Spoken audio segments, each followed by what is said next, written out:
आगळगावात बससाठी थंडीमध्ये थांबावं लागतं. शेकोटी करून थांबलेल्या मुलींचा व्हिडिओ सोशल मीडियावर व्हायरल. सध्या महाराष्ट्रात थंडीची लाट सुरू झाली असून बार्शी तालुक्यातील लोकसेवा माध्यमिक व उच्च माध्यमिक विद्यालयातील मुलींचा एक व्हिडिओ सध्या सोशल मीडियावर प्रचंड व्हायरल झाला आहे.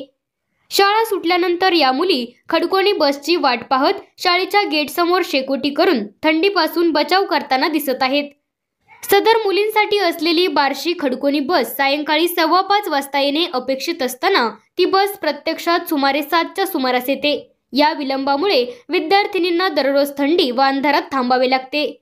पालक व शाळा प्रशासनाने या संदर्भात आगार प्रमुखांकडे वेळोवेळी लेखी तक्रारी केल्या असल्या तरीही प्रशासनाकडून कोणतीही दखल घेण्यात आलेली नाही. यामुळे पालक व विद्यार्थी वर्गामध्ये तीव्र नाराजी व्यक्त होत आहे.